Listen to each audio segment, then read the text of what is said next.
Story 1. I live in a 4-unit apartment building on the ground floor with my partner. We have lived here for 3 years. When we moved in, our upstairs neighbor was a flight attendant who was rarely home, totally ideal.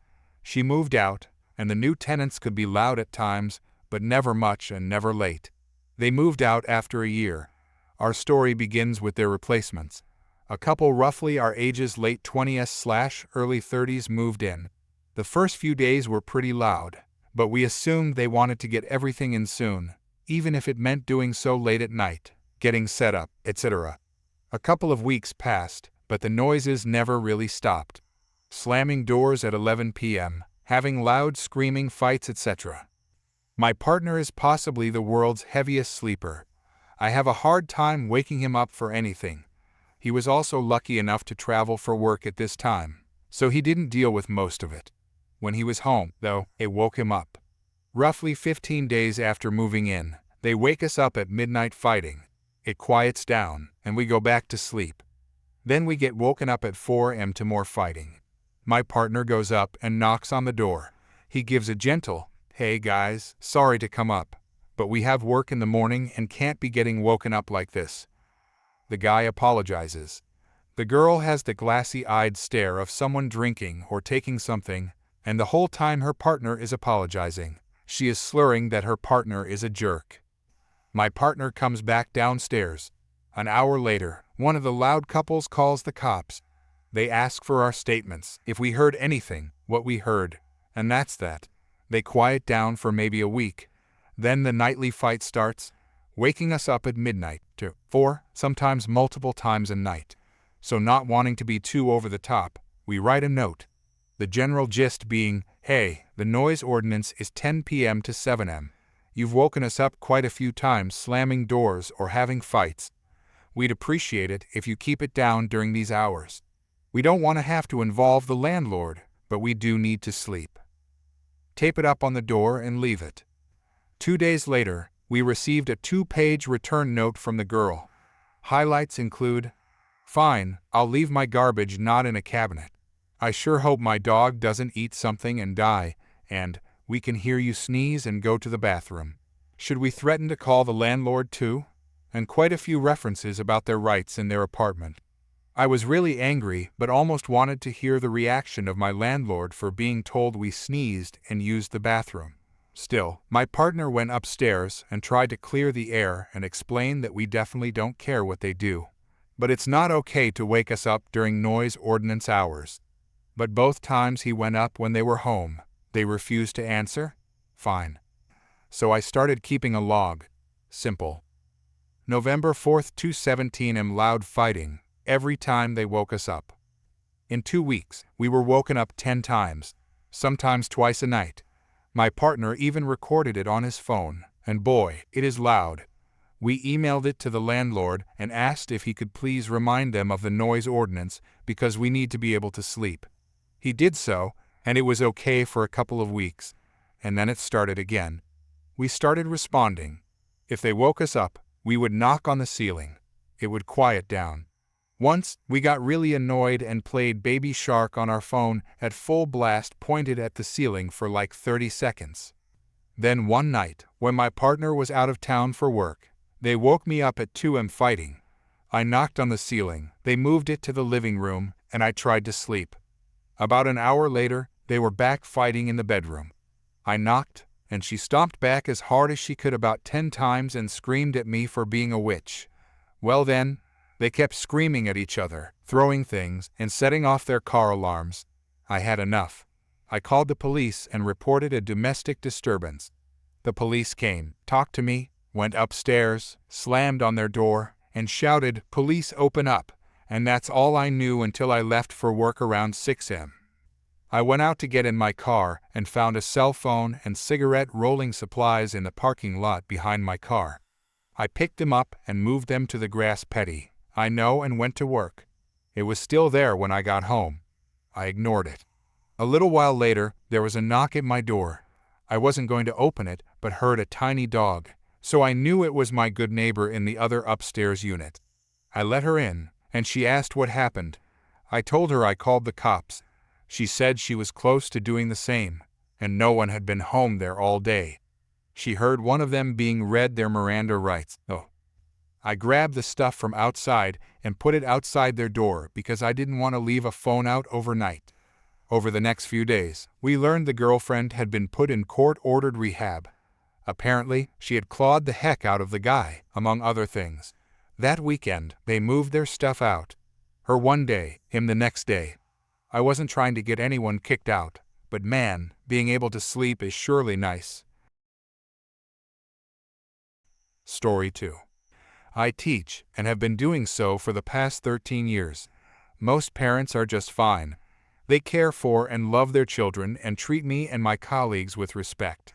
You have the occasional parent you don't see because they don't care, the helicopter or curling parent, and the parent who doesn't believe they're raising Satan's offspring.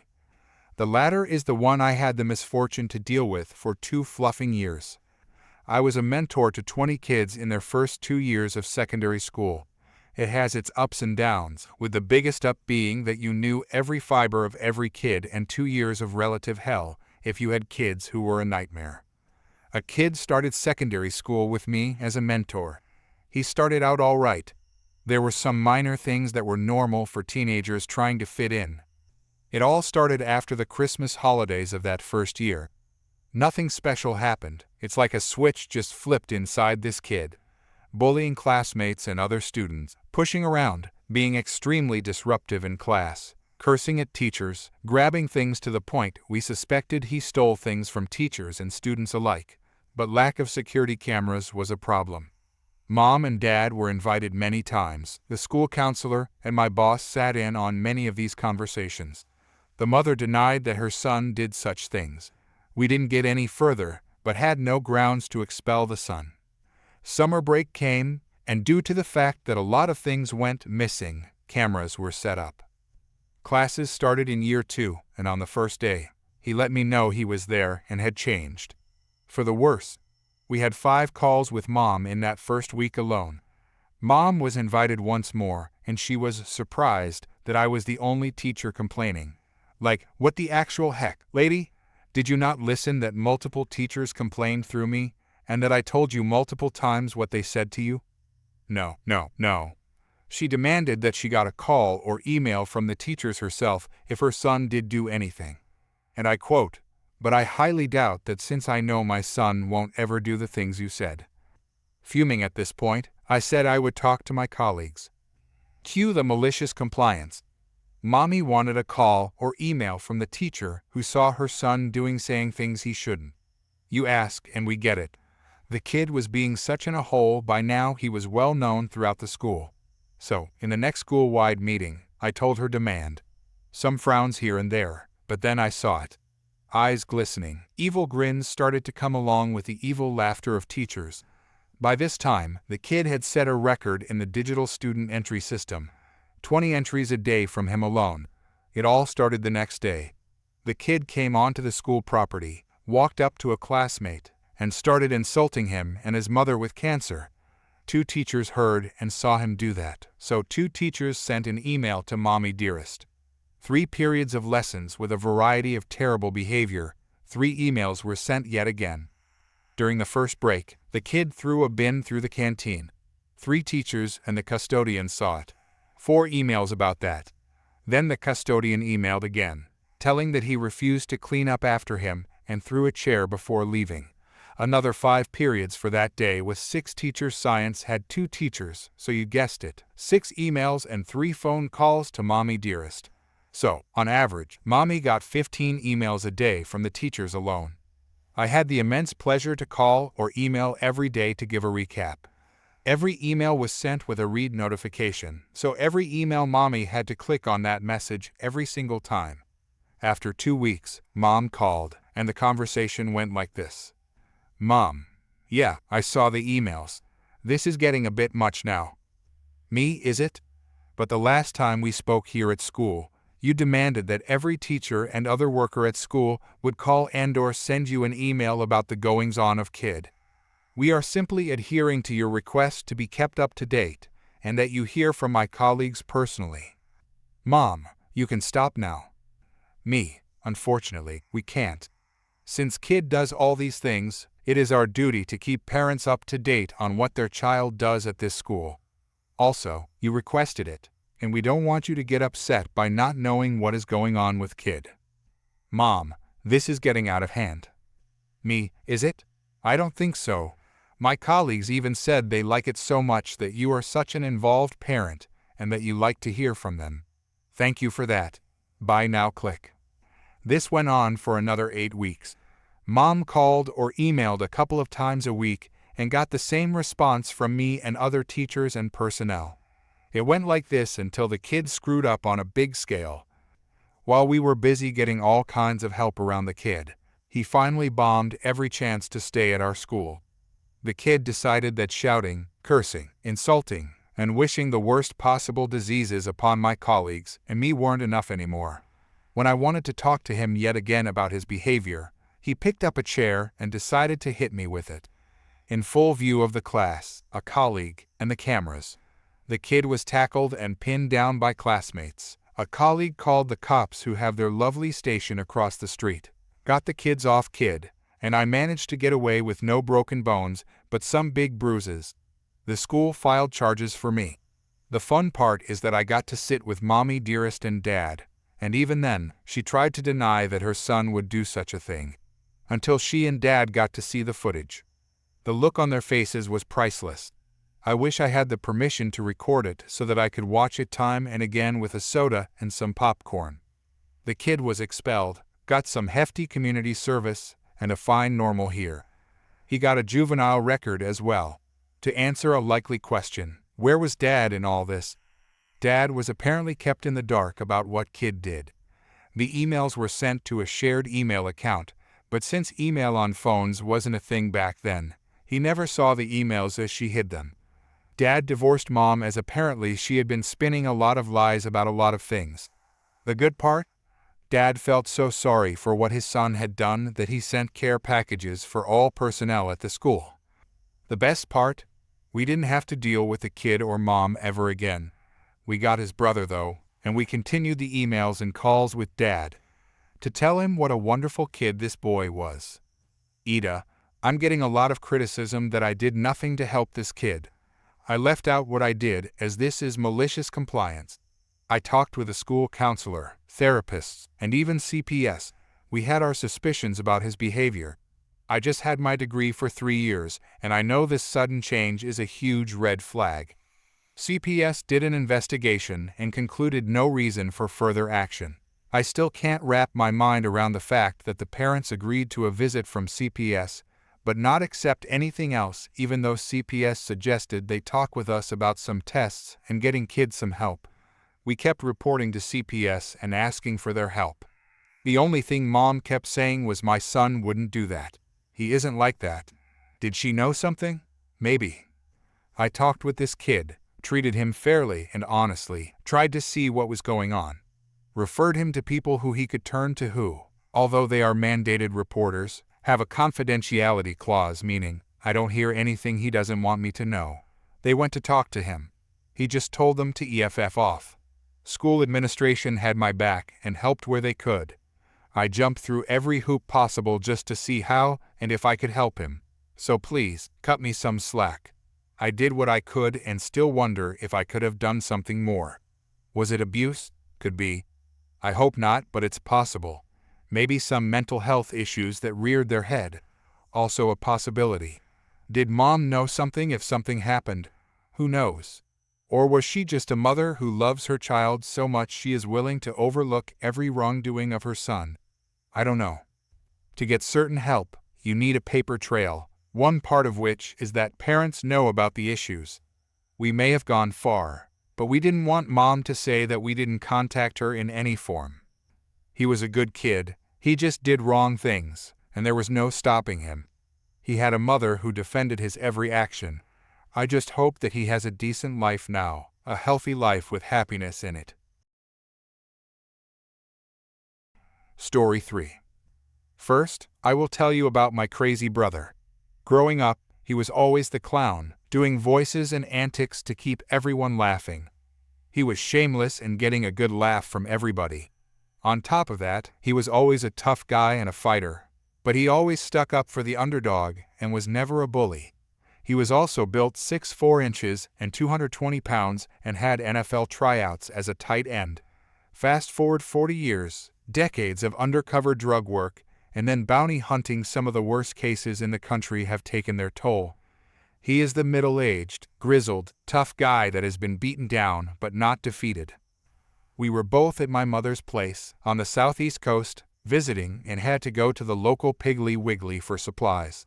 While checking out at the register, a stereotypical native NJ Karen 45, short, skinny, just ate a lemon look on her face, big black hairdo, and all walks up to the bagging end of our line and shoves a $20 bill in the young checkout girl's face, demanding change. In a meek voice, the girl tells Karen that she cannot give her change. She will have to go to customer service. Karen reacts like all Karens, but since this was a native NJ Karen, she did it in an extra nasty manner. She started screaming at the poor girl about, "I need to get filtered water. You need to give me change now." The girl said again in an even quieter voice that she was not allowed to make change. After several rounds of this, the little girl was getting quieter and quieter. Karen finally screamed, "It's not my fault you are so fat and stupid you have to work here. Now give me change." The girl, with tears in her eyes, tried to respond again, but could not even make a sound. Just then, my 55-year-old, 6'4", 240-pound brother took a step towards NJ Karen and started barking at her. This is not just a slight bark or even a normal loud bark. This is the loudest, deep-chested, most obnoxious bark any human being is capable of creating. Every time NJ Karen starts to open her mouth, he starts barking. NJ Karen does not give up easily, and it takes a good 3-4 rounds of barking to drive her off to the customer service desk. By this time, all the shoppers and the little checkout girl are laughing as hard as they can. Trust me, all Southerners dislike the native NJ Karens that have infiltrated their coastal community, much like the bad machine dirty Canadian geese. With NJ Karen gone, the little checkout girl finished checking us out as I paid. My brother handed her $20 and said that's for having to put up with all the rude customers. The little girl started crying as that was probably 4 hours of take-home pay for her at the time. You would think this was the end of the story, but my brother is crazier than that. As we are walking out with our groceries, we see the native NJ Karen at the service desk giving poor service guy trouble. So my brother starts barking at her again. She turns to complain to service guy, and every time she opens her mouth, she gets barraged with barking. She finishes getting her change and beats it out of the store. As we exit, we see native NJ Karen pulling an empty water cooler jug out of the preferred native NJ Karen mode of transportation, a Cadillac Escalade, which she of course had left parked in the fire lane. She had needed the change to fill up her jug from the filtered water machine. She turns and sees my brother and is driven, in the way that all Karens are driven, to have the last word. She starts to scream at my brother, and he starts to bark at her until she finally gives up, broken in glorious Karen defeat. We get to my car, and my brother is in the most joyous mood I have seen him in years. He cannot control his hoarse laugh of sheer joy. I start to pull out, and he says, "Drive by her car." I drive by, and my brother puts his window down, sticks his entire upper body out the window, and starts barking at her all the way through the parking lot. As we pass, she runs out into the lot and takes a picture of my license plate with her cell phone. I wish I could have heard the response of the police when she asked them to go question me 3 states away about someone barking at her. Of course, she was a native NJ Karen and probably told the police that we tried to murder her. What she does not realize is Southern police hate native NJ Karens just as much as everyone else. Story 4. Some background first. I am agoraphobic, which means that I have frequent panic and anxiety attacks, so I almost never leave home, and even minor tasks can be stressful to me. Second, I live in the same apartment complex as a childhood friend who helps me out because of my condition. We will call him Greg, since he is in charge of maintenance for this and several other apartment complexes. Management knows about my condition. Third, I got a kitten a couple of months ago to keep me company, and named him Hobbs after Calvin and Hobbes. Lastly, Greg has a son who we will call Jacob. This story starts a couple of weeks after I brought Hobbs home. After hearing about the kitten, Jacob brought a group of kids over, and they came in to play with Hobbs for a while I did some cleaning. One of the kids, Caleb, kept saying how he wanted to keep Hobbs and even asked me if he could have him. Obviously, I said no and thought that he was joking anyway, so I thought nothing of it.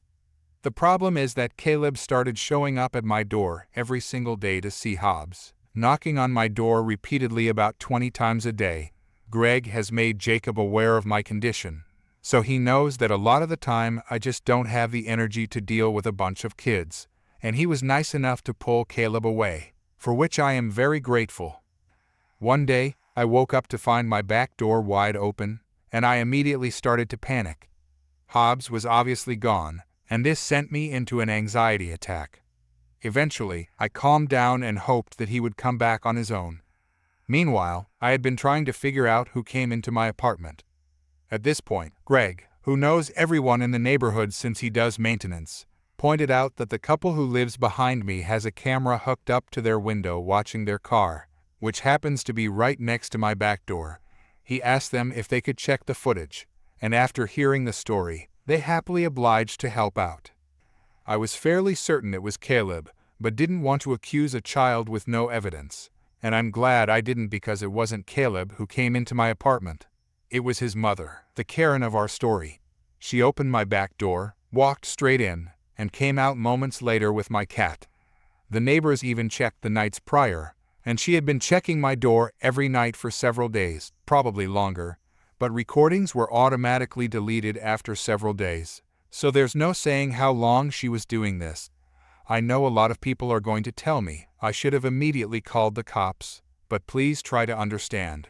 This situation was already very stressful for me, and getting the police involved would only make it worse. Instead, Greg and I went over to Karen's apartment to confront her and get Hobbs back. I agreed to let Greg do the talking, and we knocked on the door. Karen answered the door with a, "What do you want?" and Greg started talking immediately. Now Greg is very charismatic and is a no-nonsense kind of guy when things get serious, so I'm paraphrasing this speech very poorly, but it went something like this. "Hey Karen, we know you have this poor kid's cat in there, so here is how this is going to go. You are going to give the cat back and apologize. Then you are going to have Caleb apologize for knocking on the poor kid's door all day every day and forbid him from going over there anymore. And if you don't, we are going to get the police involved, not just for breaking and entering, but because I know for a fact that you have illegal substances in this apartment. I see them every time you put in a maintenance request, which is almost every week. So let's cut the part where you deny it all and jump to the part where you tell me how this is going to play out." During his speech, Karen's face went from annoyance to indignation to worry and then to anger. By this time, Caleb is in the background, and we can see him holding Hobbs. Karen looked like she was having an intense internal battle. On one hand, she was cornered, but on the other hand, she could never possibly be in the wrong because the world revolves around her. Finally, she spoke and said, "You don't have proof. I bought this cat for my son, and you can't prove that I didn't." To which Greg replied, "Are you absolutely sure that's how you want to do this?" Karen then responded with the most snarky entitled "screw you" that I think any person has ever conjured in the history of mankind. She then slammed the door in our faces. By this point, we were out of options. I agreed to call the police and report the incident. We got the recordings from the neighbors and waited for the police to arrive. The officers showed up, and after hearing the story and watching the video, they immediately went over to confront Karen.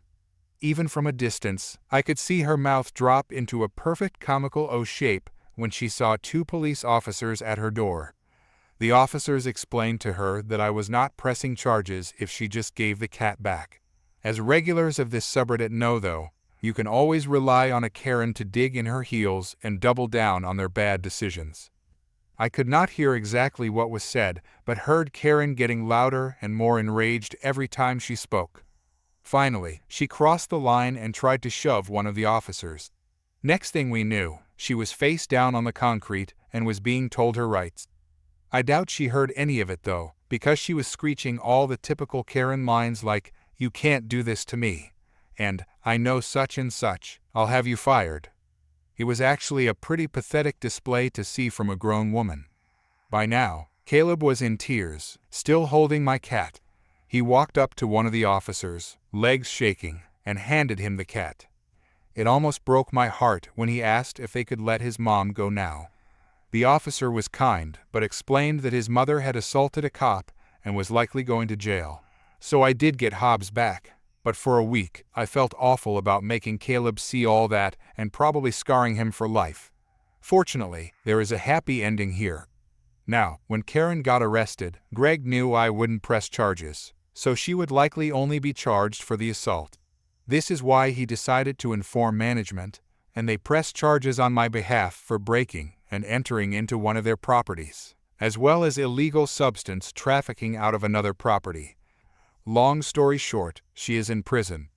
Here is the happy ending for her kid though. Apparently, his dad had lost a very long custody battle a couple of years prior, and this little incident naturally meant that he now had custody. Greg met him once when they came to get Caleb's things from Karen's apartment, and apparently he was a very nice man, the polar opposite of Caleb's banshee of a mother. She had gained full custody of Caleb mainly by lying, but it seems that Caleb will now be raised by a rational adult. Story 5. Some backstory. When I was in middle school, I was 5'7" and only about 95 pounds, had bad anger issues and horrible friendship skills. This meant that I was a target for bullying. So at gym, Eli, a witch student, and Grace, the bully of this story, were tripping me and throwing things at me. Nothing big, just stuff like eraser caps. I knew that if I did anything back to them, they would go to a teacher and exaggerate what really happened, so I just had to deal with it. This, as always, made me really angry. Fast forward to lunch. My table with all my friends is full, so I decide to sit at the closest table, which isn't more than 3 feet away, and talk to them. The only problem is that Eli and her friends were sitting at the table. It started off fine until Eli threw a piece of corn at me. At this point I was tired of her, so this is the conversation that happened. "Could you stop? If you don't stop talking to us, I'm going to tell a teacher." "For what?" "For throwing food at us." I didn't feel like arguing, so I just went to put my food away. But while I did this, Grace went to a teacher for obvious reasons. I don't know what she said, but it probably went something like this. "Mr. Nesson, can you please tell Ethan to stop throwing food at me and to stop harassing me?" Mr. Nesson then comes over to my table and asks me if I could talk to him in the hallway. When I'm in the hallway, he says something along the lines of, "Ethan, if you don't stop bullying these girls, you're gonna get suspended." I'm immediately confused and say that I didn't do anything. Before I'm done speaking, he tells me to cut the nonsense. Keep in mind, I've never actually talked to this person before, and at this point I'm super angry, so I say in my most get-lost voice, "What is your problem? Like seriously, I haven't done anything." The jerk teacher attempts to cut me off, so in the most try-me-witch tone I say, "Shut up when I'm talking to you." This makes him so angry, he grabs my wrist and starts to drag me to the principal's office. He is squeezing my hand so tight that I'm almost screaming in pain. I notice that a teacher was watching this on the verge of stepping in, so I do what any normal person would do and bit his arm. He immediately lets go and tries to get me off his arm. At this point the teacher is running over, so I bite harder, and he hits me right in the back of the head, very hard. I let go and the teacher asks if he is okay. I just recently learned that this teacher is his wife. The teacher screams at me to go to the principal, so I go. Later that day I got called down to the office. I knew I was in big trouble when I saw my dad. He told me that I was suspended for a week and grounded for a month. This almost made me scream. I kept quiet and just sat through the school telling me what happened. While this was happening, I was thinking about revenge. Since the teacher lived down the road from me, the next day I went to his house at around 3 a.m. with a box of nails, a saw and a hammer. I knew that he had a very nice BMW, so I wanted to do what I could to the car. I used the hammers to smash his windshield and smash his car windows, but when I did this his alarm went off, so I was only able to damage the hood and shatter the windows, but this must have been a few $100 to $1,000 worth of damage. Story 6. A former employer of mine has made a questionable decision that seems to be causing them significant trouble. I thought I'd share it here for a good chuckle at their expense. To summarize, this company had developed its own custom software system designed to handle virtually every aspect of its operations. This included invoicing, tracking inventory, generating reports, semi-automating recurring billing, and managing a host of other functions within numerous specialized modules. As the system was extensive, the company had organized 3 distinct technology teams to manage it. The first team handled hardware and basic technical issues. The second team specialized in resolving smaller software-related problems within specific modules. Finally, there was the legacy team, which managed the foundational, raw aspects of the software and had been maintaining it successfully for over 2 decades. In a cost-cutting initiative, the senior management decided that the legacy team was no longer necessary. They believed this team could be let go since the company was planning to replace the software with a new system within a year or so. As part of this decision, senior management also ordered the complete clearance of the large office space occupied by the legacy team. This included the disposal of several large filing cabinets containing critical paperwork. These cabinets held core manuals, hundreds of up-to-date troubleshooting documents, and older references for historical context. The legacy team, recognizing the potential risks, sent a cautious email to senior management asking if they were certain about these instructions. After some delay, they received a curt reply explicitly ordering them to destroy all paperwork. They were also instructed to delete all digital files to free up space on the company's shared drive and to reset their computers to factory settings. Following orders, the team shredded all physical documents, erased the digital files, and wiped their computers clean.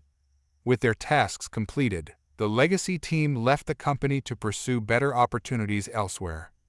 Fast forward 3 months, and a recent power outage disrupted the software system. Upon rebooting, the company discovered a major problem. The system could no longer add items to inventory.